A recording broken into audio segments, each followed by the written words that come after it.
How we deal with challenges directly relates to our success and even our happiness and contentment. You've probably heard the saying that hard choices lead to an easy life and easy choices lead to a hard life. And so the question is, when life tests us, do we rise to meet adversity, face on, or do we panic and maybe give up and seek something easier to do? Well, we often talk about resilience here on The Growth Mindset, and I'm delighted to be joined today by Dr. Stein, who wrote the book on hardiness. It was a concept that was first researched in the military, but ended up branching across all areas of high performance. We're going to learn today about the qualities that unite people who are unstressable and the mindsets that they have cultured to help them succeed in so many different areas. And importantly, what lessons and training you can employ to become more unbreakable and hardy. Stein has also written several books on emotional intelligence, which certainly relates, and we had him on the show a month ago, which was one of our most popular episodes ever, so I'm sure you will love this one as well. Also joining me on the interviewing team is Emerson Montano, who happens to be an especially hard individual. He recently cycled the height of Everest twice in a row over a non-stop cold and rainy 30 hours, and in the process gave himself so much nerve damage in his hands that he couldn't use his hands for 6 weeks. So besides being an aggressive geek, he also seems to know something about being hard. And with that, hello and welcome to the Growth Mindset podcast with me, Sam Webster Harris, and stay tuned for an education on resilience, hardiness, and how to distinguish between the myths and the facts when it comes to willpower. Stephen, could you please explain what hardiness is and how the research first came about and what you found? So that I wrote with my colleague, Paul Bartone, who was a senior psychologist in the U.S. Army. He was at West Point, and he had spent most of his career looking at this, what differentiated people who were succeeding in life versus those who weren't succeeding so well, but looking at it kind of as a mindset view as opposed to skills. And it was interesting how they started their work. It was at the University of Chicago, and they were involved in studying executives at a telecom industry to understand how they deal with stress. And in the middle of their research, there was a corporate takeover, and a significant number of the executives they were studying got let go. They were let go of their jobs. They were laid off. They were fired. And that was kind of a dramatic event in the middle of your research study, but they were still working with these individuals. And what they found was there was a dramatic difference in how people dealt with these situations. She was blowing bubbles. And what they found was that some people were devastated by losing their jobs. They were just completely lost it. And other people thought, wow, this is a great opportunity. I really was excited about maybe doing something, going to business myself, opening a bakery or something I've always wanted to do. This was an opportunity. So that was the beginning of this area called hardiness. That is what they labeled it, because they started looking at the mindset. It wasn't called mindset in those days, but what were these people thinking? How do they approach life? What differentiates these two groups of people? And Paul, my co-author, extended his research to, instead of executives, for more blue collar jobs. He studied bus drivers because he used to work summers as a bus driver. He said, they're under a lot of stress too. I wonder if the good bus drivers from the not so good bus drivers, can we differentiate them? And lo and behold, they did. It was the same three factors that we call the 3 C's that differentiated those that coped well. The first was what we call challenge. And that is when something bad happens or there's a negative situation, instead of sort of being depressed and falling apart over it, people with score high on challenge see it as an opportunity. They say, wow, maybe there's a silver lining to this. Where can I go with this? What can I do? How can I change my life to look at this differently? The second one is control. And what that is that people who feel that there are things within their world they can control. I can't control the fact that I just got laid off my job. And if I spend all my time fighting with management and all those people to hire me back, I'm wasting my time. That's not a good idea. But if I control things like get my resume ready, start looking at other opportunities, the things that I do have control over, I'll be much better off. And the third C is commitment. And that has to do with having a purpose in life, something that I'm engaged in, that I really believe in. And the people who were successful were the ones who felt, there's something that they really want to do in life, that they look forward to. I really enjoy baking. I really want to dedicate myself to baking, or even believing in a higher being, believing in God for some people drives them, gives them the fortitude to go forward. So those three C's back in those days, and again, we're going back about 25 years, has led to hundreds of research studies over time. Now, Paul, having been involved in the military, published most of his research in scientific and military journals. So he was working at West Point, for example, looking at leadership, because that's known as one of the centers of great leadership. And they looked at a bunch of different variables, and this factor that I'm talking about, hardiness, was one of the best predictors of who succeeded in the military as a leadership. So Paul and I were friends, and I said, Paul, we got to bring this out into the rest of the world. This is not just a military thing. This is good for the corporate world. It's good for people who work in any kind of area in the world. So that's why we decided to write the book, Hardiness. And a lot of the research has transcended, has gone beyond the military, looking at police officers, looking at first responders, I did work with musicians, doing work with athletes. We looked at some stuff over high performing athletes, finding these three C's in various ways within these different groups, the mindset that these people have in approaching life being a significant aspect of their ability to both deal with stress and succeed. Yeah, definitely. I mean, look at Taylor Swift taking on the issues with her like music licensing and then just re-releasing everything and becoming the biggest artist on the planet. Embraced some opportunity with self-control and commitment. Smashed it. And in my book, we talk about other musicians such as Madonna Mm. and others, Lady Gaga, who went through some traumas in their life and were able to overcome those traumas and become incredibly successful in their music careers. I've always found it fascinating seeing people in the same circumstances. Obviously, it's easiest to do that with people that have gone through something the same as me and then reacted really differently. And so like you see some people really grow and get stronger and some people shrink and get weaker and with the same brushes and stuff. It's really fascinating. And it's just something going on in their brain that's reacting to it differently. And you're like, oh, it could be so much easier. But it does sound very much like stoicism. Emotions play a role in this. I'm not saying don't feel sad or don't regret the fact that you've been fired or whatever. It's unfortunate, but then we got to sort of find ways to move beyond it. And those emotions that we experience often motivate us. That's the purpose of emotions, right? They often alert us as a warning signal or motivate us to do something different. So the anger that I have of being fired, I'm going to turn that anger around and use it to find my next pot of gold out there. How about just positive thinking in general? Because a lot of these are just like a positive reaction to something versus a negative reaction. Yeah, I'm not a big fan of just positive thinking. That's kind of a denial. You're sort of saying, oh, everything's wonderful, Pollyanna. It's not the way the world is. There are crappy things out there and you got to accept this crap. I would also say that like it's the positive framing of a challenge to be like, okay, this is an opportunity for me to get better or to learn from things, as opposed to it's a negative framing to be like, okay, I'm useless. I'm just going to quit and never do this again. Like, exactly. That's what we call that, reframing, not positivity. Yeah, I'm very not into the like, whatever the secret and like affirmations and just being like, cool, if I believe I can do it, everything will be easy. And you're like, no, you have to believe and you have to do it. You have to do all the hard parts. Like just thinking it's going to happen like, isn't going to make it. So, exactly. Yeah. You have to accept what's out there, not deny it and just say everything's wonderful and say, okay, well, what can I do about this? And then we reframe it in a more active way that we can go forward. So you were talking about hardiness and how it relates to handling stress. And you gave some examples like the corporate takeover, which sounds like it would play out over weeks or months.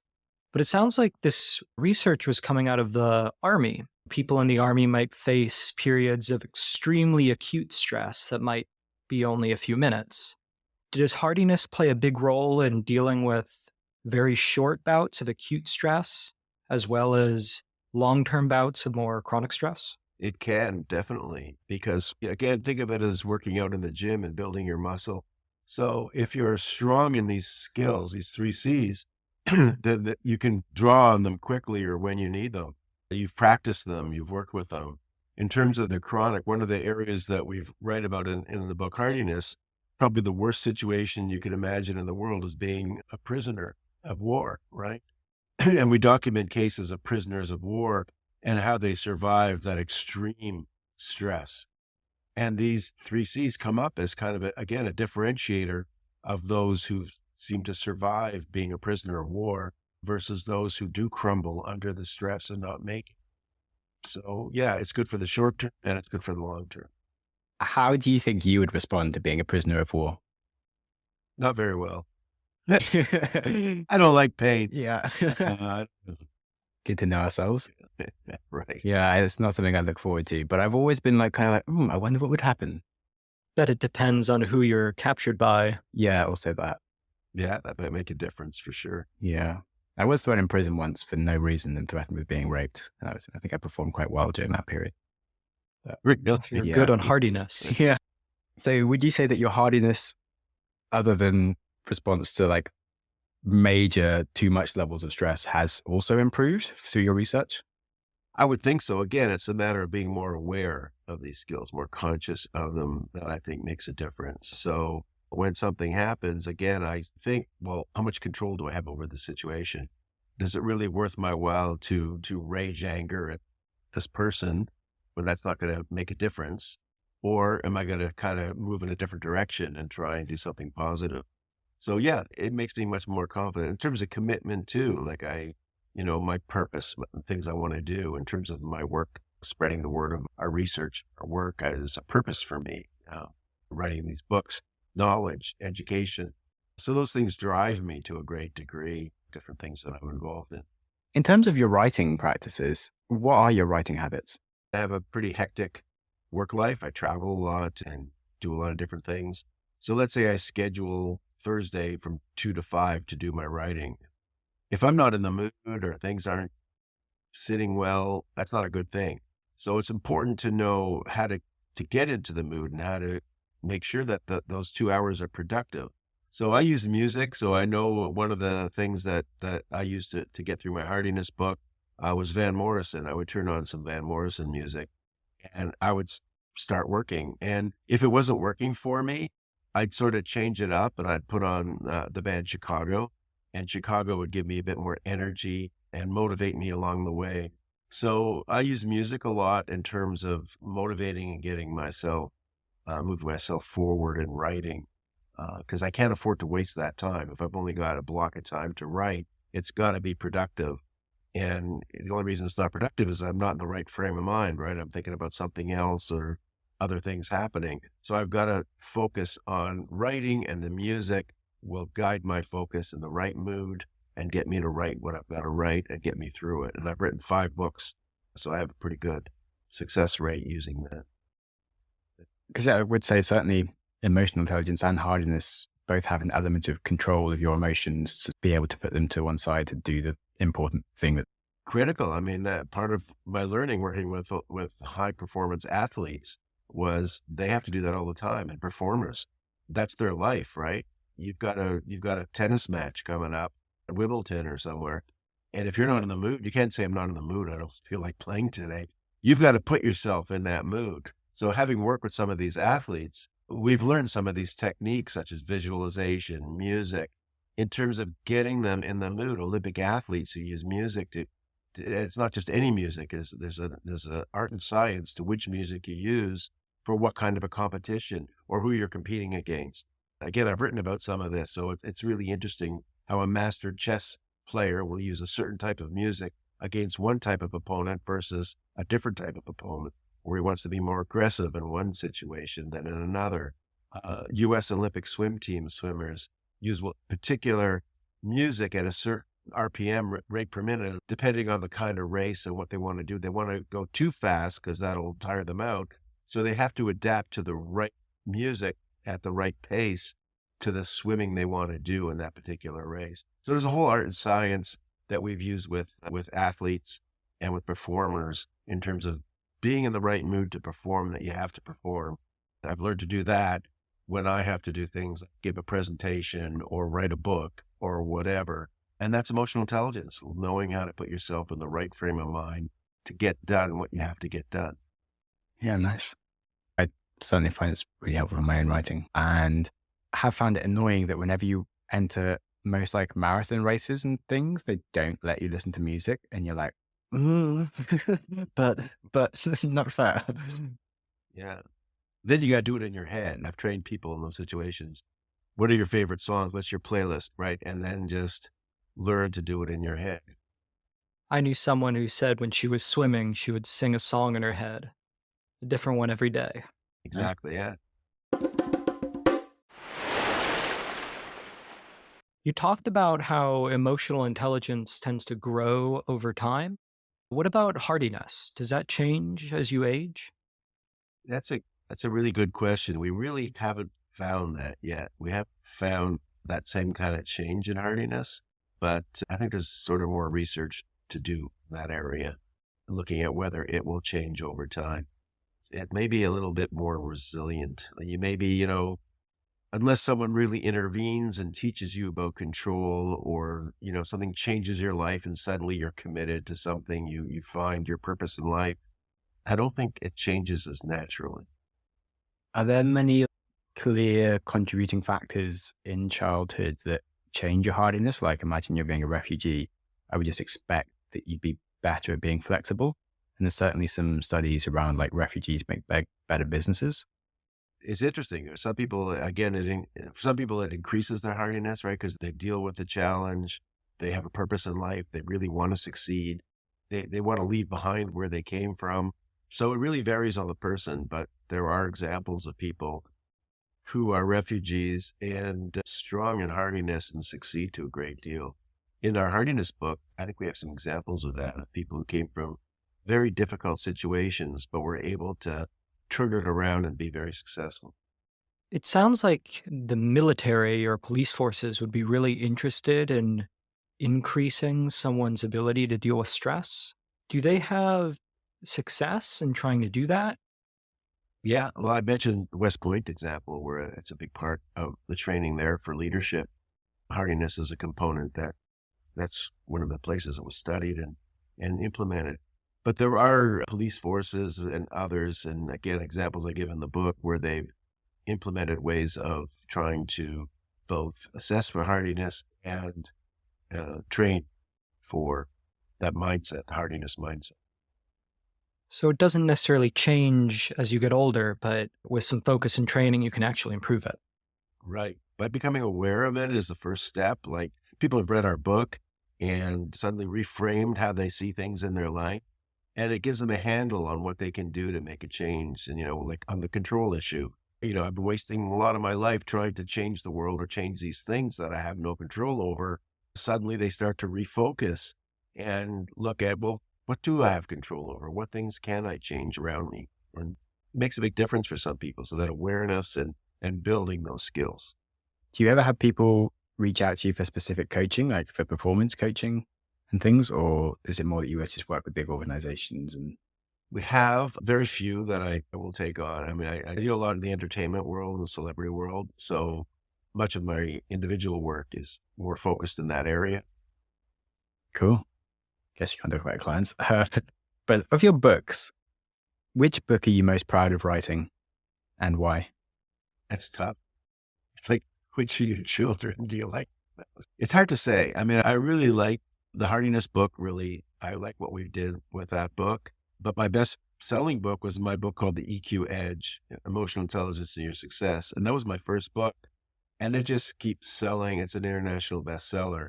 I don't know why. I don't understand the nature of that. My Hardiness book is newer, so really hasn't had a chance to really spread its wings.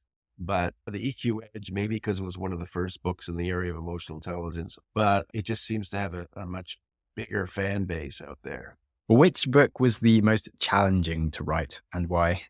Oh, good questions. More challenging. I guess the first one, the EQ Edge, was probably challenging because I was transitioning from more academic writing into writing for the public, like writing a popular book. And that started out to be more of a challenge. I mean, I've been writing most of my life. I've written things like essays, articles, and things like that.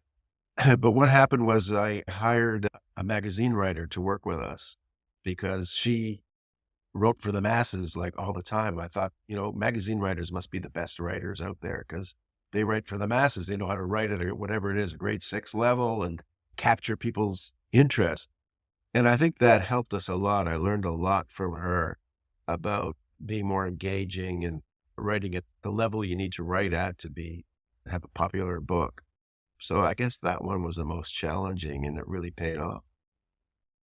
In terms of the lessons that you learned then to make your writing more interesting, what were those biggest lessons that she gave you? Well, one is don't just say something, you sort of work around it. You sort of tell a story around it.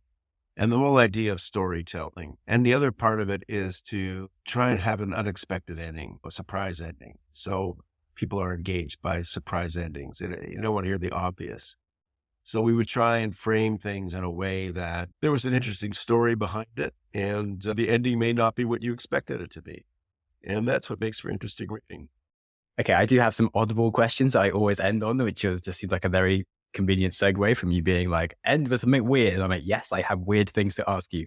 So my first weird thing is, what is your earliest memory that you can currently recall? One of my earliest memories was as a young kid walking on the street of where I lived, and a hurricane at the time, Hurricane Hazel was the hurricane, came to Toronto, came to Canada, and just sort of walking to my house when the hurricane was coming. So that's one of my earliest memories. Oh. How old were you? I must have been 3 or 4. Okay, cool. Were you with family? Well, when I got Or home, I was. Somehow I was on Yeah. the street playing or something. And you were just walking? You weren't running or anything? Huh. No, just walking. I mean, I was 3 years old. I did not know what was happening, really. But I found out later it was Hurricane Hazel. Yeah. But clearly, memorable. And yeah, it's just interesting the bigger moments that somehow stick in our memory when everything else gets wiped when we're super young. I just like finding out about people's things. Nice. And then what's one of the kindest things I thought it was really kind when I got accepted into graduate school. And when we first got accepted, the dean met with us individually, and I was just so excited to be there. And he was just so kind and welcoming to have us there. That's something that's kind of stuck with me. Did you have an especially low grade or a reason why you shouldn't have been accepted? Yeah, I guess my grades were okay. I originally started in science because my parents wanted me to be a dentist, and I was always unsure about that. So I took all sciences, but then I took the odd psychology course, and I would always get A's in my psychology courses, but I would get like C's in my science courses. So yeah, I was kind of surprised because my record didn't look great. Yes, I had all these psychology A's, but it wasn't until my last year that I took all psychology courses. So I had kind of a spotty record.